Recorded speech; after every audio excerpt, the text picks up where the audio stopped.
到我出去的时候，雨季应该过了。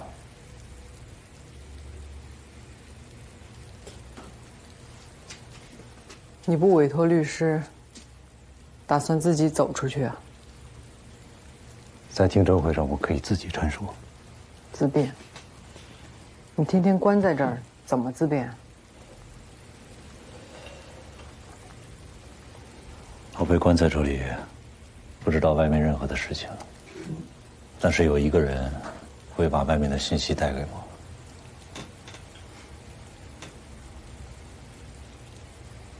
我。我把你带进来的信息重新的排列组合，寻找潜在的可能性。记呀。那你找出什么可能性了？人的眼睛对光很敏感。梅征曾经说过，他目睹了案发的全过程，用一束光分开了2把刀。但是在江婷的证言当中，并没有提到这束光，那就有2种可能。第一种，梅征没有用手电；第二种，他根本就没有目击杀人过程。梅征猜到了张元迟早会找到江婷，他只需要不断地去点燃江婷心中复仇的火焰，然后隔岸观火。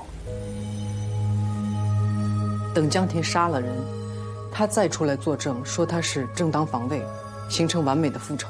只是有一点我还不确定，梅征是想杀了张元复仇，还是想一石二鸟，把江婷也送进监狱？不管哪种可能性，现在最关键的证据应该就在梅征那儿。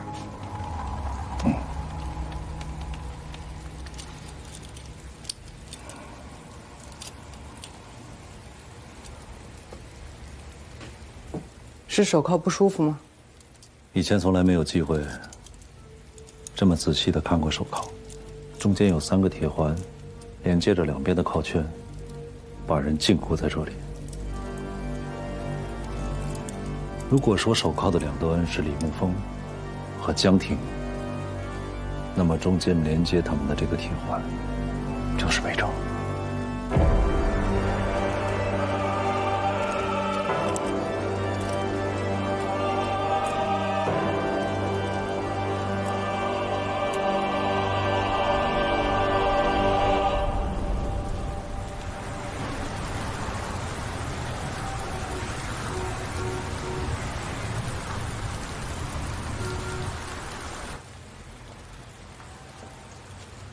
方副检察长，您喝热水还是凉的？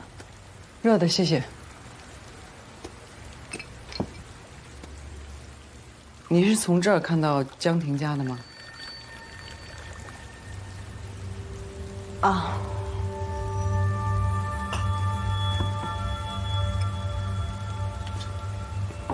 谢谢。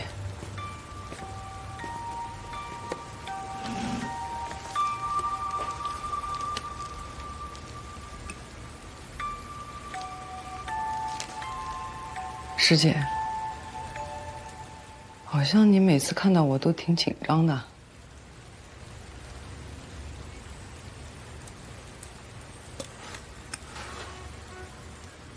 我能问问为什么吗？好像你跟别人交流都没什么问题。因为他们都是普通人，你是来问话的。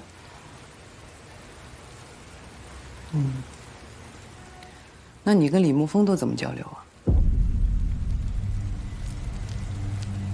跟江婷呢？还有段宏山？还是说，见什么人说什么话？方副检察长挺爱开玩笑啊。很好笑吗？我在问询的时候从来不开玩笑。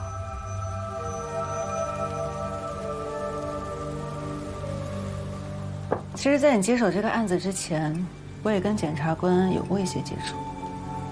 知道，段主任，但他现在是嫌疑人，所以我需要你把你跟江婷的关系再跟我解释一遍。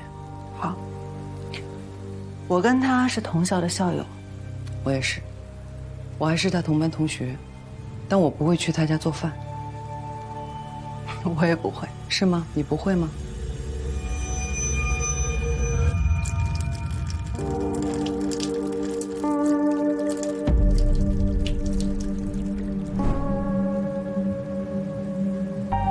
你是不是早就知道江婷的处境了？身边的邻居都知道。但他们不知道你和江婷还有张元的过去吧？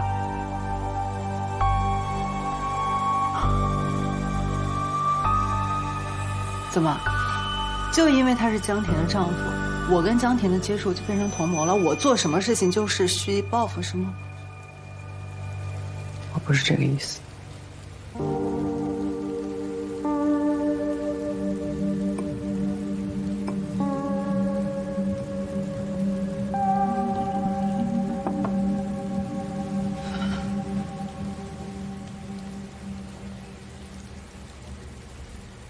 师姐，我知道这14年你应该过得挺辛苦的吧？是时候了，是时候从水底爬上来，好好喘口气，看看自己了。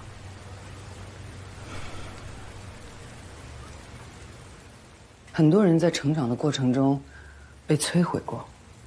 因为我也有过，所以我理解你的止步不前，不肯翻篇儿，心如死灰，好像全世界只有2种方式能拯救我们了。第一种是找回失去的，我只是想要说出真相。第2种却是摧毁我们憎恨的，是这样的感觉吧？我也从泥潭里爬上来过，所以我想告诉你，会不会有第3种可能性呢？你想过吗？我们都只活一辈子，不能永远被过去绑架吧？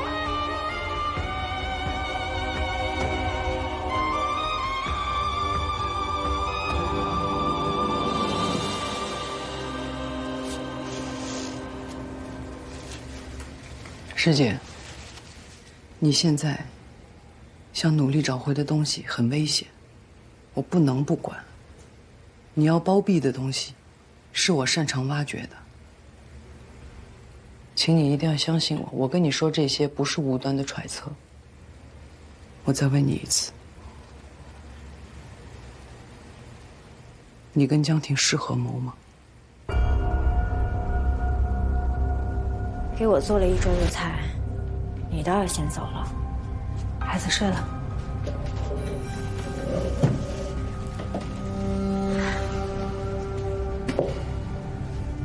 你也别太担心了，如果有什么突发状况，就立刻给我打电话。这些天我已经过来着点儿。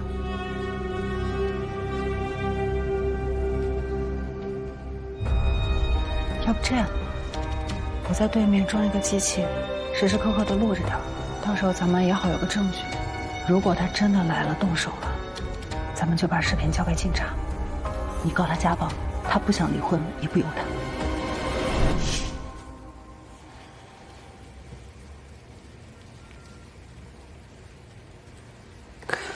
我只想要帮他，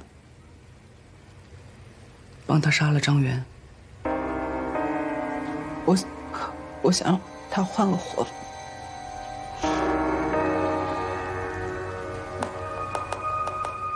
所以这一切都是你计划的。我不知道事情会变成现在这个样子，我只是想要帮他解脱。那你觉得事情应该变成什么样？或者说你计划的是什么样？我们猜到了，张元他迟早会找上门，但他提前来了。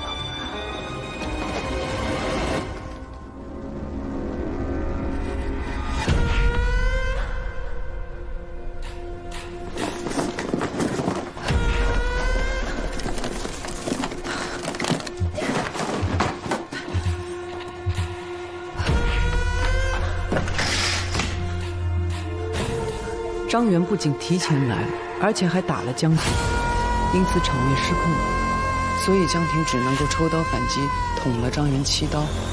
到这儿，你的计划被改变了，是这样吗？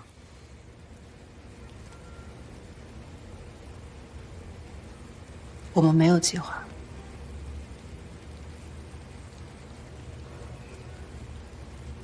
你也没有证据。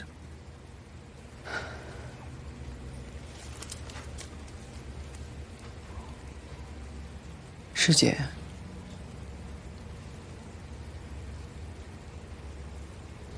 我说我懂你的感受，是真的。我想帮你也是真的，但前提是你要愿意自己救自己。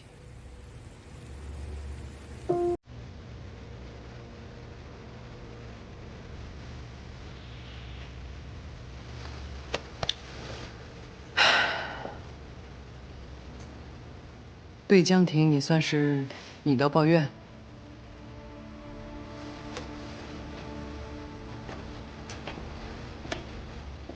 能为他做到这个份儿上，我真是对你刮目相看。我对他就是充满了同情，而且他这一次，他就是正当防卫。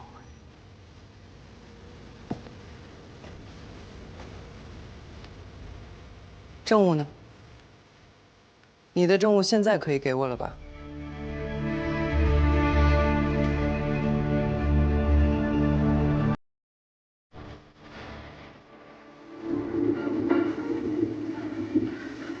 姐，既然有这个录像，梅珍为什么不早拿出来呀？如果是你，把视频拍到这么模糊，你会上交吗？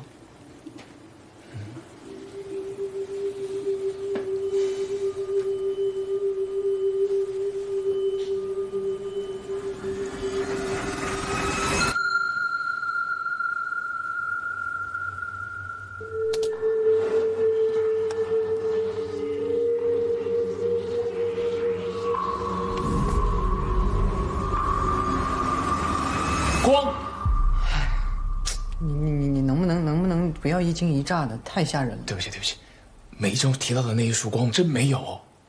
所以，段洪山的推论是对的，梅珍也许没有亲口承认，但我想他大概率是做了伪证。难怪啊，他会在听证会上专门把张元点出来，对吧？梅珍早就做好了局，但事情并没有按照他的计划进行。那要这样的话，梅珍已经构成犯罪预备了。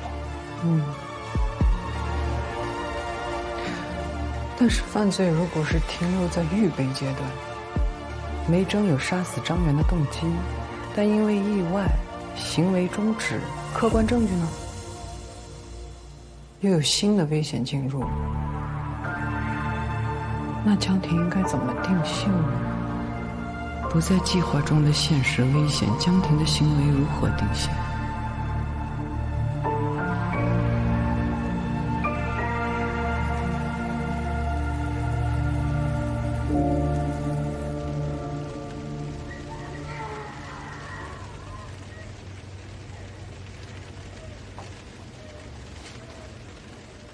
这是我，是你，你的家，你的阳台，你的丈夫张元。你在刺中他第1刀之后，又连续刺了他6刀，直至死亡。这么模糊，怎么确定是我？那我们就一起等待技术修复吧。哦，还能修复啊？那修复完，你看看清楚，你仔细看就能明白，我就是正当防卫。我会看明白的，是不是正当防卫不是你说了算，我们只基于事实。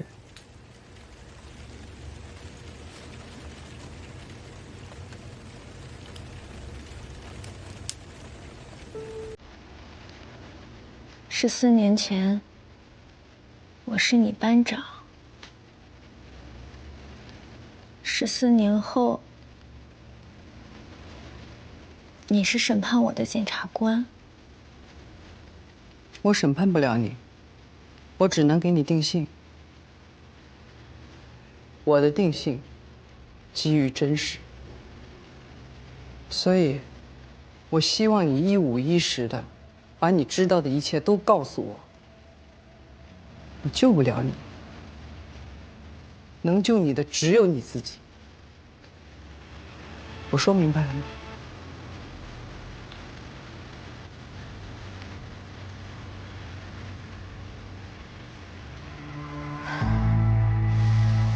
那个本该是我仇人的女人，是她把我从深渊里拉了出来。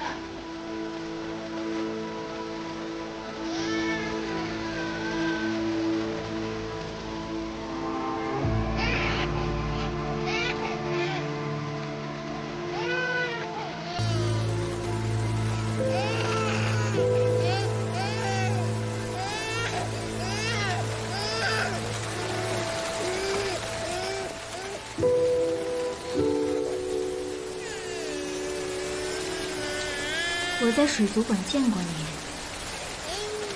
你，游得真好。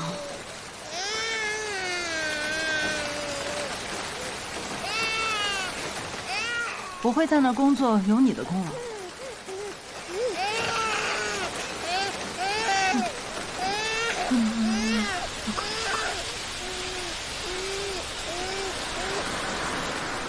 你不能这么抱孩子，你这么捂着他，他会窒息的。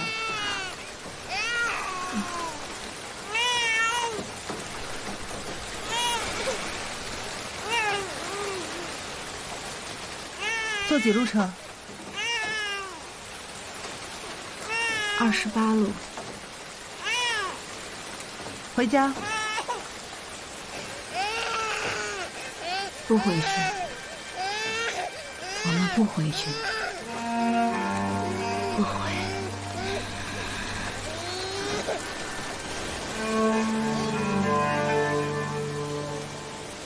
你看，这个是我给你买的，放在家里啊，能有点生机。这个鱼啊叫蓝鳗龙鱼，它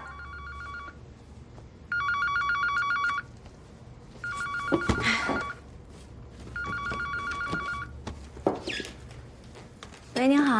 张婷，你胆儿大了呀你！啊，竟敢带着孩子跑了！老子告诉你，我一定会找到你的。离婚，想都别想！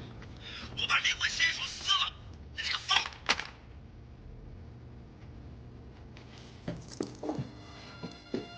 怎么了？他骂我，骂我疯了，就带着孩子跑。他一定会找到我。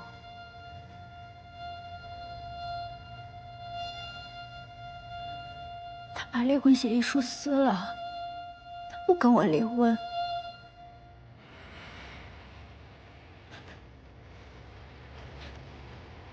他说我是他的福星，他绝对不会放过我。怎么了，张婷？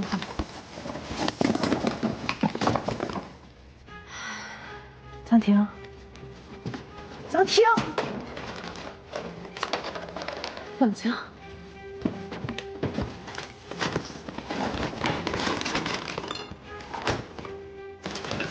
你要干什么？你要干什么？我跟他拼了！张婷，亲，你疯了！李总，我如果不这么干，我永远都逃不掉。孩子怎么办？你让他了怎么办？我怎么办？他来了怎么办？我还要继续被他打、被他骂、被他精神折磨一辈子吗？我不要，我不要这样，我要杀了他！我杀了他！你听我说，你听我说，你听我说，去找他，这是蓄意杀人了。可知道他来找你，是正当防卫。明白吗？明白吗？正当防卫。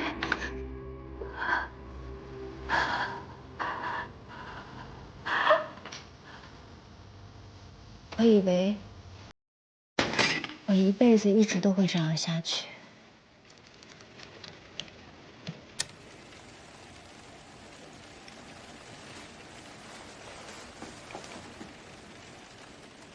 你现在这样的处境，我是同情你。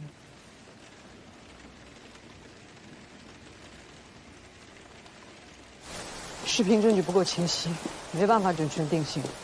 这样吧，找一些和案子无关的第三方，让他们逐帧观看，到时候记录下来。方峰检察长，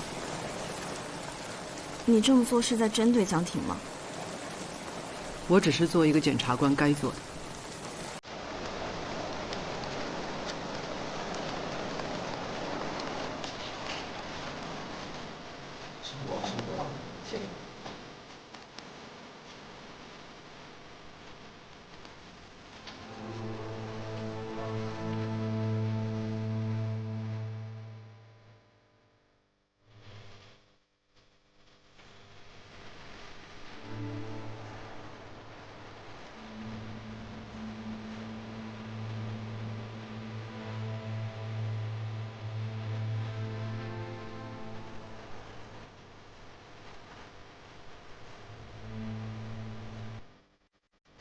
检察官，来看地方。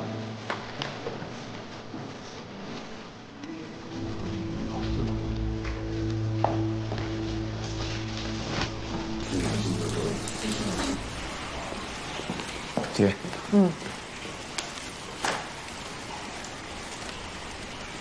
通知大家召开联席会议。好。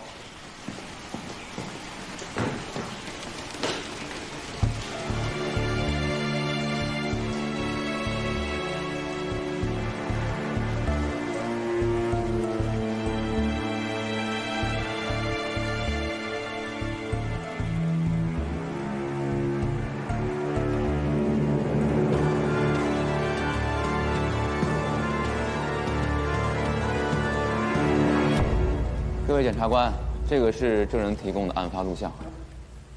关于江婷杀夫案，我希望各位能够各抒己见。当晚，张元闯入江婷家是带着刀的，江婷面临着巨大的生命威胁。综上，我还是坚持正当防卫。正当防卫的判断标准里，要看不法侵害的紧迫性。江婷持刀刺向张元第一刀时，他已经失去了攻击性，江婷的危机已经解除。然而他继续持刀，又捅了张元6刀，所以我认为这6刀完全可以判定为故意伤害。昨天晚上，我们连夜收集到了5组旁观者根据同一视频给出的各自主观描述，请大家看一下。第一组，江婷持刀狠狠地刺中张元，张元倒下之后，江婷补刀，动作凶狠，连刺了6刀。第二组，张元拿刀将江婷逼到了阳台，江婷受到惊吓，好像闭上了眼睛，刺向张元，等刺完7刀，他才睁开眼睛。不一样的人有不一样的倾向性，我们总说要客观，但是到底有多少人能够做到绝对客观呢？我看了最新的讯问笔录，江婷已经承认，说只要张元敢上门，就算杀了他，也算是正当防卫。这不更说明他有杀人的意图吗？而且他确实买了一把新刀。这的确符合犯罪预备的问题，但大家别忽略了，在案发前，江婷每天会接到张元将近20通的电话，是几个月里每天将近20通电话，也就是说，江婷每天都生活在张元随时可能出现的恐惧中。所以这把刀有没有可能是他拿来防身的呢？我们得设想一下，什么样的情况让江婷必须买一把刀防身？我们总强调正当防卫的判定要看不法侵害的紧迫性。如果不法侵害尚未着手，但已经非常接近了，能不能反击？或者不法侵害已经结束，但危险依然存在，又能不能反击呢？这种时候还应该有一种判定的条件，就是最后的机会。假如有个歹徒拿着枪对着你，怎么办？跑啊！你能跑得过子弹？那我们只能等死啊！你有一把刀，那就持刀防卫。什么时候掏刀？如果严格按照正在进行时的标准，那就要等到歹徒瞄准之后才能防卫。那肯定也是死。所以，歹徒掏出手枪的那一刻，就是被害人防卫的最后机会。一旦晚了，很有可能丧命。可这算是江婷的最后机会吗？那捅1刀就够了。各位，一个女人被一个男人打了整整5年，你们有没有想过，这个女人生活在怎样的恐惧里？如果我们是江婷，这个男人突然又出现了，要对我施暴，我手边正好有把刀，我们会怎么反击呢？徐检刚刚说了，说也许捅一刀就够了，您可能是忽略了情况的极端性。在那样极端的情况下，如果我们是江婷，我捅了张元一刀，我怎么能够确定这个力气远远大过于我的男人，他就倒下了，他就失去抵抗能力了呢？他会不会因为愤怒要对我施暴，要打我打到死呢？我们难道要在这个时候去要求江婷停下来，冷静地想一想，我现在做的所有的一切符不符合正当防卫的判定标准吗？我们不能。我们现在所有人都坐在这里，客观的、冷静的，喝着茶，看着这短短几分钟的视频，但我们是不是也应该站在江婷的角度想一想呢？如果我是江婷，如我在诉，这几分钟是我逃脱不法侵害的最后机会，我必须反抗。我们不能够要求一个受害人必须是一个完美的受害人，就像我们不能够要求一场正当防卫必须是一场完美的防卫。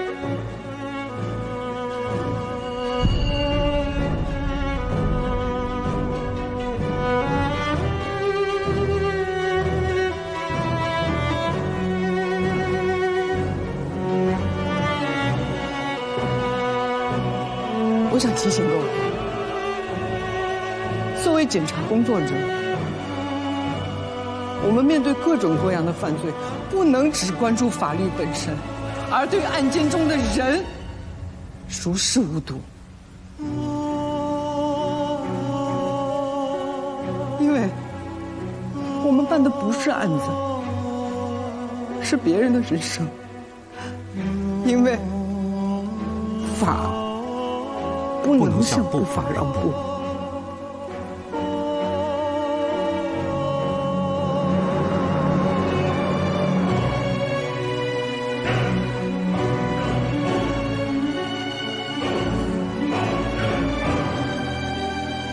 所以，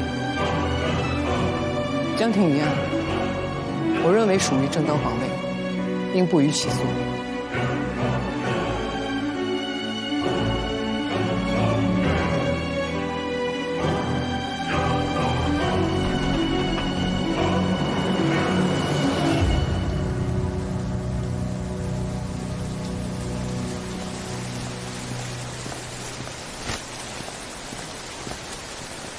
雷律师，你们辛苦了。最近这2天，他一句话都没说过，可能是压力太大了，你还得多费心。谢谢。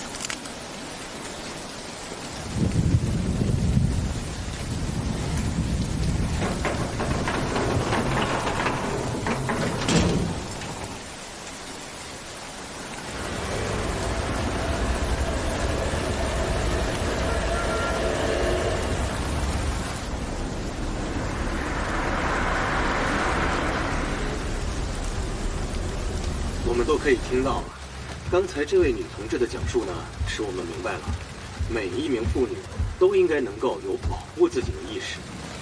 就像前段时间我们市发生的江某杀夫案，那就是一个例子。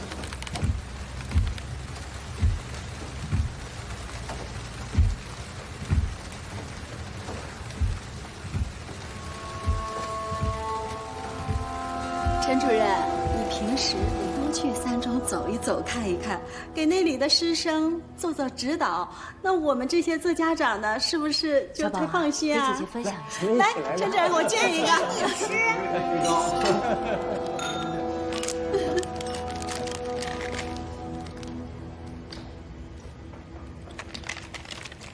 弟弟，我不吃。哎，婷婷，来给叔叔阿姨们表演一下你最新学的舞蹈。我今天穿裙子可能有点不方便，然后这个地板可能有点滑，有什么不方便的？快点，快点，换上。衣服也不用穿啊，啰里吧嗦的，脱掉。那是教育局的陈主任，你可别给我丢脸。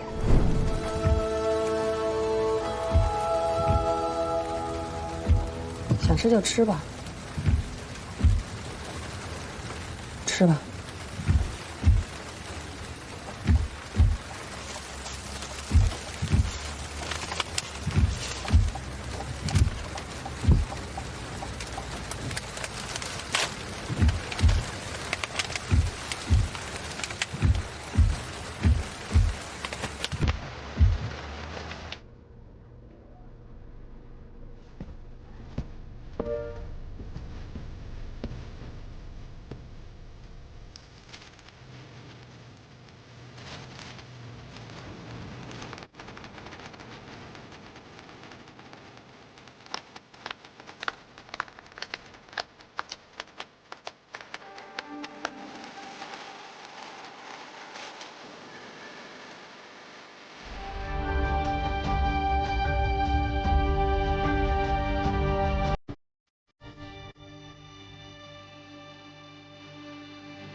打开空调。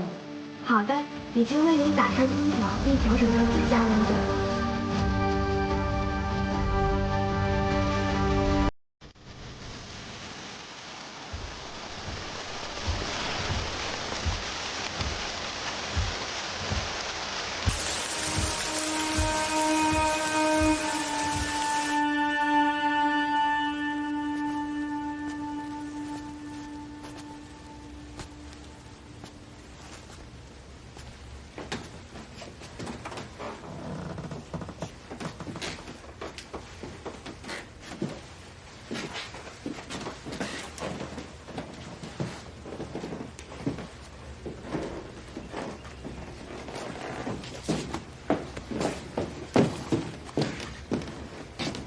怎么回来也不跟我说一声？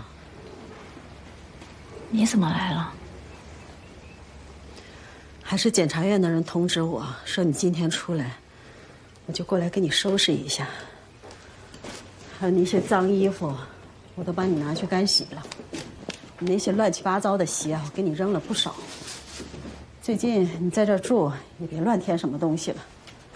等过一阵儿，外面议论的人少了，你再搬回家住。我不回去，你不用担心，我以后都不会回去了。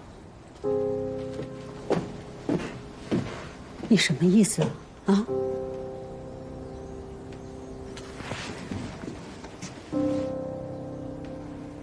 我问你啊，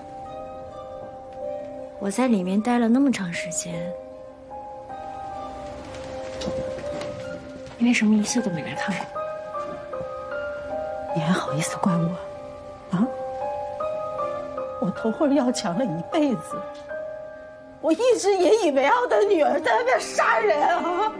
但是你知道吗？现在多少人在背后看我笑话？领导今天让我放假回去家休息，避避风头。啊！你不要以为就你一个。你走吧。你黏我，江婷。我一个人辛辛苦苦把你拉扯大，我不管刮风下雨，我送你去学舞蹈。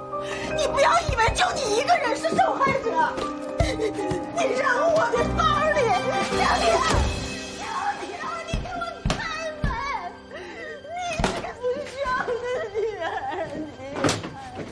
我给你一个人带孩子，你开门！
终于出来了。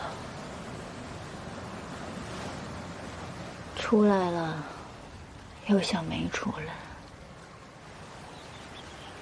我一直都欠你一句话，也欠他一句话。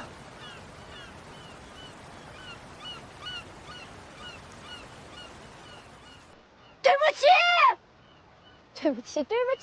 对不起。清晨微风，吹散烦忧。窗台之外是悬崖的灯火。走过路口，这一切发生的太快，可是梦里，命运的对白，听不出来感受。我去了。孤单徘徊。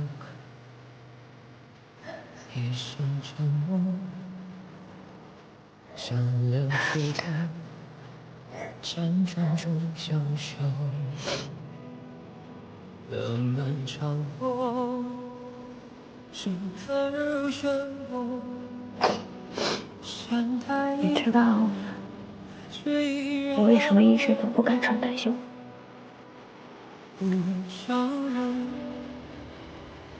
幻想难眠，微笑中释然，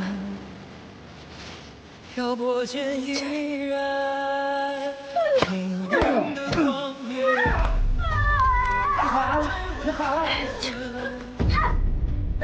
决定中的不看，好了，